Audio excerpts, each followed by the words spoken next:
نحمده ونصلي على رسوله الكريم اما بعد فاعوذ بالله من الشیطان الرجیم بسم اللہ الرحمن الرحیم۔ محترم دوستو، بزرگوں اور میرے عزیز ساتھیوں، آج جمعہ کا دن ہے، تو اسی سے متعلق ہم جمعہ کی فضیلت، اس کی خصوصیت اور آخر اللہ کے نبی صلی اللہ علیہ وسلم نے جمعہ کے دن کو اتنی اہمیت کیوں دی، اس کو ہم سمجھیں گے۔ سب سے پہلے تو مسلم شریف کی روایت ہے، حضرت ابو ہریرہ رضی اللہ عنہ اس کے راوی ہے، وہ فرماتے ہیں کہ اللہ کے نبی صلی اللہ علیہ وسلم نے ارشاد فرمایا کہ جمعہ کا دن تمہارے دنوں میں سب سے زیادہ افضل ہے۔ اللہ کے نبی نے فرمایا کہ جن دنوں میں سورج نکلتا ہے، یعنی ہفتے کے 7 دن، سورج تو روز نکلتا ہے، سب سے بہترین دن اللہ کے نزدیک جمعہ کا دن ہے۔ پھر اللہ کے نبی نے فرمایا کہ اسی میں آدم علیہ السلام کو اللہ رب العزت نے بنایا، اور اسی دن حضرت آدم علیہ السلام کو جنت میں داخل کیا، اور اسی دن حضرت آدم علیہ السلام کی وفات بھی ہوئی، اور اسی دن قیامت بھی قائم ہوگی۔ اب اس حدیث میں ایک بات تو ہم کو یہ سمجھ میں آئی کہ حضرت آدم علیہ السلام کو اللہ رب العزت نے پیدا کیا تو یقیناً فضیلت والا دن ہے، لیکن اس دن وفات ہوئی تو یہ کیسے فضیلت، اس دن جو ہے دنیا میں بھیجا گیا تو یہ کون سی فضیلت ہے، جنت سے نکال کر دنیا میں بھیجا گیا۔ تو ہمارے استاد نے بہت اچھی مثال دی، اس حدیث کو سمجھاتے ہوئے کہنے لگے ہیں کہ کوئی شخص فلاں بڑی کمپنی میں کام کرتا ہے، جس کو تنخواہ بھی اچھی خاصی ہے، اور ایک دن کمپنی کا مالک آتا ہے اور کہتا ہے کہ ہمیں آپ کی ضرورت نہیں، آپ نکل جاؤ، یو آر فائر۔ وہ بیچارہ غمگین ہو جاتا ہے، یہ کیا ہو گیا، میری نوکری چلے گئی۔ وہ کمپنی سے باہر آتا ہے، اس کو ایک شخص ملتا ہے، بات چیت ہوتی ہے، اس کی صلاحیتیں پتہ چلتی ہیں، اور وہ شخص اس کو کمپنی کا مینیجر بنا دیتا ہے، دوسری کمپنی کا، اس سے بڑی کمپنی کا۔ تو اگرچہ اس کو کام پر سے نکالا گیا تو اس کو تھوڑی دیر کے لیے دکھ ہوا، لیکن باہر نکلنے کے بعد وہ شکر کرے گا کہ اچھا وہ مجھ کو کام پہ سے نکال دیے۔ تو ہمارے استاد کہتے تھے کہ جنت میں سے حضرت آدم علیہ السلام کو نکالا گیا، یہ بھی فضیلت تھی، کیونکہ اللہ رب العزت نے دنیا میں حضرت آدم علیہ السلام کو اپنا خلیفہ بنایا، اپنا خلیفہ بنا کر کے نسل انسانی کا سلسلہ شروع کیا۔ بہرحال جمعہ کے دن کی بڑی فضیلت ہے۔ اب جو جمعہ کی نماز رائج ہوئی ہے، اس امت کو جمعہ کی جو نماز دی گئی ہے، یہ امت کی خصوصیت ہے، اور یہ ہجرت کے بعد جب مدینہ تشریف آیا اللہ کے نبی صلی اللہ علیہ وسلم، اس وقت سے جمعہ کی نماز شروع ہوئی ہے، اور جمعہ کی نماز کے پیچھے ایک بہت بڑا مقصد ہے۔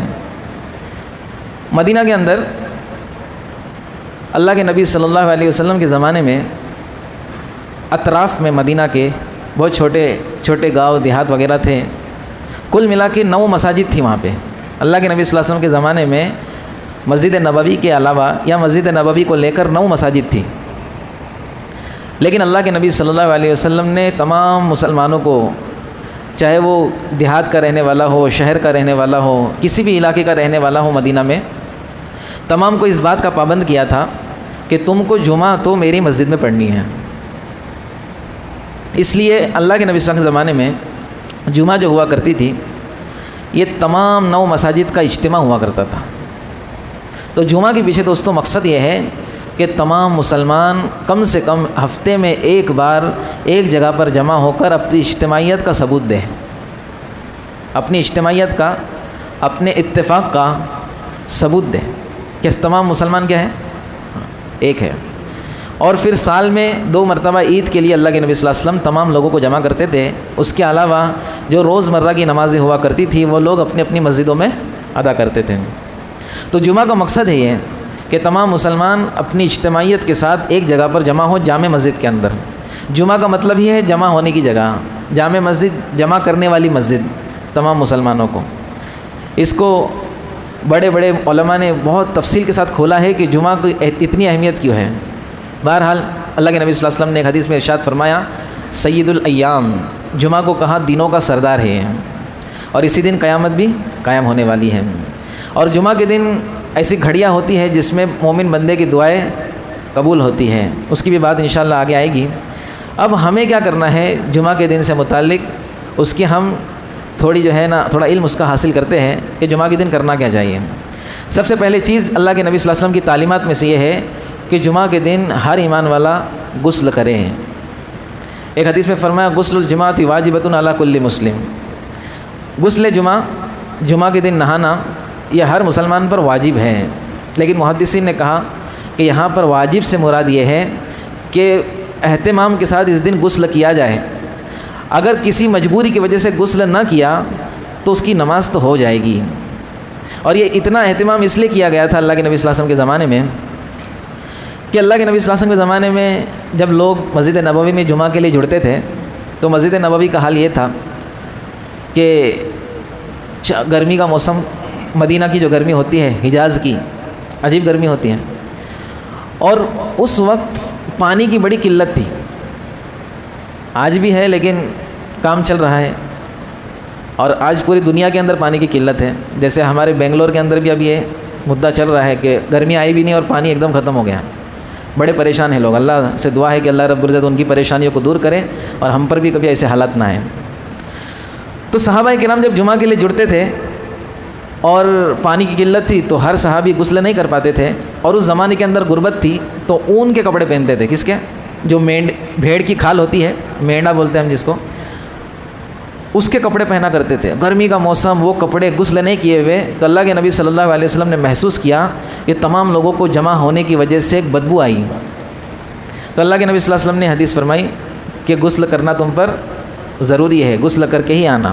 لیکن پھر جیسے جیسے حالات بدلتے گئے، باریک کپڑا آیا اور بہت ساری چیزیں فراوانی ہو گئی چیزوں کی، تو پھر صحابہ سے یہ بھی ثابت ہے کہ بعض صحابی نے بغیر غسل کیے ہوئے جمعہ میں آئے اور نماز پڑھی ہے، اور وقت کے خلیفہ نے ان کو پوچھا آپ نے غسل کیا؟ نہیں کیا، ٹھیک ہے چلو غسل کر لینا۔ لیکن تو بہرحال واجب سے مراد یہ ہے کہ اہتمام کے ساتھ غسل کرنا چاہیے۔ اب اس حدیث کی روشنی میں بعض لوگ سمجھتے ہیں کہ مسلمان صرف جمعہ کے دن ہی غسل کرتا ہے نا؟ یہ غلط فہمی ہو گئی لوگوں کو۔ اللہ غلط فہمیوں سے ہر ایک کی حفاظت فرمائے۔ بہرحال ہم کو بھی اہتمام کے ساتھ غسل کرنا چاہیے۔ سب سے پہلا عمل یہ ہے کہ ہم غسل کرنے والے بن جائیں۔ جمعہ کی دوسری سنت یہ ہے کہ ہم صاف ستھرے کپڑے پہنیں، اور سفید کپڑے پہنے تو بہت اچھا، سفید کپڑے پہنے تو بہت اچھا۔ اللہ کے نبی صلی اللہ علیہ وسلم کی بعض احادیث کے اندر اس کی تعلیم ملتی ہے کہ مومن کے لیے بہترین کپڑا سفید کپڑا ہے۔ تو سفید کپڑا یا تو کم سے کم صاف ستھرا کپڑا پہن کر ہم جمعہ میں آئیں۔